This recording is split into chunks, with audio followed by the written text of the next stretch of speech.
ni par force, ni par puissance, mais par ton esprit. Envoie ton esprit, ni par force, ni par puissance, mais par ton esprit. Envoie ton esprit. Seigneur, nous te rendons grâce de la grâce que tu nous as encore renouvelée ce matin. Nous te disons merci. Merci Seigneur, nous te sommes reconnaissants pour le souffle de vie, pour la santé, la force, le mouvement et l'aide. Sans cela, nous ne pouvions même pas nous déplacer. Et sans cela, nous ne pouvions avoir ce programme de ce matin. Nous te sommes reconnaissants. Mes chères sœurs, mes chers frères, je vous salue dans le nom merveilleux de notre Seigneur Jésus-Christ. Et je vous recommande tel que je me recommande moi-même au Saint-Esprit qui seul peut nous conduire, qui seul connaît la priorité qui est sur le cœur du Père et qui connaît nos besoins spirituels d'aujourd'hui et de l'Église d'aujourd'hui. Je vous rappelle que nous sommes en train de parler sur un passage clé des Saintes Écritures. C'est le passage de Matthieu chapitre 16, versets 18 à 19, où Jésus-Christ parle particulièrement de son Église. C'est son Église qu'il est en train, lui, de bâtir. Quand Pierre répond à la question qui a été posée par Jésus, « Qui dites-vous que je suis ?» À la réponse de Pierre, Jésus dira à Pierre, « Tu es Pierre, et sur cette pierre je bâtirai mon Église. Les portes de ce jour de mort ne prévaudront point contre elle. Je te donnerai les clés du royaume des cieux. Ce que tu lieras sur la terre sera lié au ciel. Ce que tu délieras sera délié au ciel. » Ça, c'est Jésus-Christ lui-même qui parle. J'aimerais ici que vous sachiez que quand Jésus parle de lier et de délier, nous en parlerons profondément.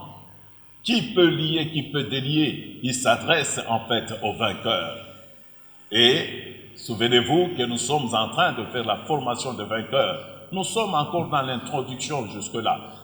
Et maintenant, nous parlons sur la photographie de cette église du moment de l'enlèvement. C'est sur cette église que nous sommes en train de parler. Jésus-Christ lui-même étant au milieu de cette église. Des églises où il y a 5 églises qui sont totalement à restaurer et où il y a 2 églises qui ont rempli d'une manière les conditions. Et aujourd'hui, nous allons commencer avec l'église d'Éphèse. J'aimerais lire ce que la parole de Dieu déclare dans Apocalypse chapitre 2, à partir du verset 1er. Écrit à l'ange de l'église d'Éphèse, voici ce que dit celui qui tient les 7 étoiles dans sa main droite, celui qui marche au milieu de 7 chandeliers d'or. Je connais tes œuvres, ton travail et ta persévérance, je le sais. Tu ne peux supporter les méchants, tu as éprouvé ceux qui se disent apôtres et ne le sont pas, tu les as trouvés menteurs. Tu as de la persévérance, tu as souffert à cause de mon nom et tu n'étais pas lassé. Mais j'ai contre toi, c'est que j'ai contre toi, que tu as abandonné ton premier amour.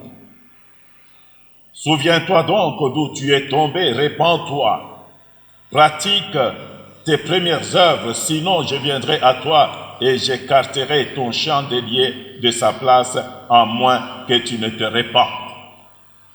Cependant, tu as ceci pour toi, c'est que tu as de la haine pour les œuvres de Nicolaïte, pour lesquelles moi aussi j'ai de la haine, que celui qui a des oreilles écoute ce que l'Esprit dit aux églises. Au vainqueur, je donnerai à manger de l'arbre de vie qui est dans le paradis de Dieu. Ici, nous voyons que Christ rend témoignage des œuvres, du travail et de la persévérance. Mais Christ veut insuffler son amour dans cette église. Mais bien aimés, j'aimerais vous dire une chose. Le Seigneur connaît ce que nous ne connaissons pas. Le Seigneur voit ce que nous ne voyons pas. Rien n'est caché au-devant de lui. Ce qui se passe aujourd'hui dans les églises, le Seigneur le sait. Le Seigneur le voit. Mais le Seigneur ici, à l'église d'Éphèse, il insiste sur l'amour. Ton amour, ce premier amour qu'il veut. Il veut ce premier amour. Je me rappelle, mes bien-aimés, au temps du réveil, comment nous abandonnions des choses qui nous étaient chères pour aller vers l'église. Cet amour qui nous poussait à abandonner le matériel du physique, abandonner des fois le travail pour aller servir là où nous n'avions rien. Cet amour-là, Dieu veut cet amour dans l'église aujourd'hui. Mais le séjour de mort ne veut pas nous permettre d'avancer avec cet amour. Le séjour des morts veut nous mettre dans des habitudes. Dieu a besoin de notre amour. Dieu a besoin de notre amour. Dieu exige le premier amour. Quand tu as accepté Jésus-Christ comme Seigneur et Sauveur, comment tu l'aimais? Comment tu le servais? Comment tu évangélisais? Comment tu offrais? Comment tu passais des nuits dans tes prières? Comment tu gênais? Et tu le faisais sans attendre quelque chose. Tu le faisais par l'amour que tu avais pour ton Seigneur. Tu le faisais par ce cœur, par cet élan d'amour dans le cœur. Et Dieu veut cet amour. Et il dit, répands-toi. Souviens-toi d'où tu es tombé. Ceci est très important. Aujourd'hui, dans nos églises, on ne parle pas de la repentance.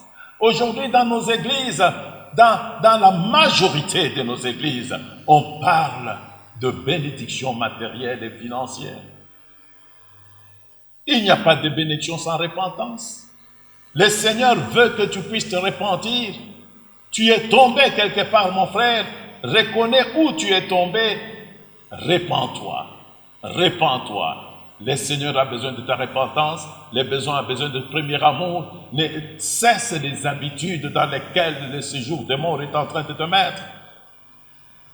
Cesse les habitudes dans lesquelles le séjour des morts et la mort est en train de te pousser. Cesse ces habitudes-là.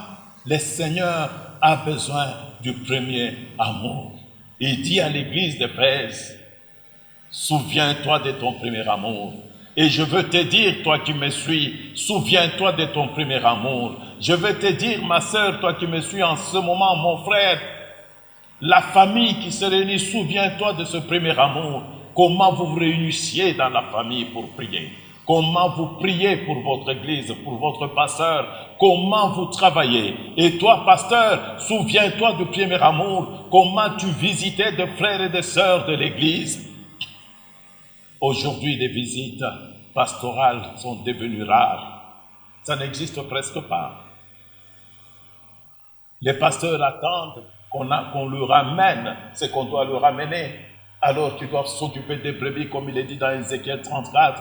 Souviens-toi du premier amour. Répands-toi, répands-toi, répands-toi avant que le Seigneur ne ôte le chandelier.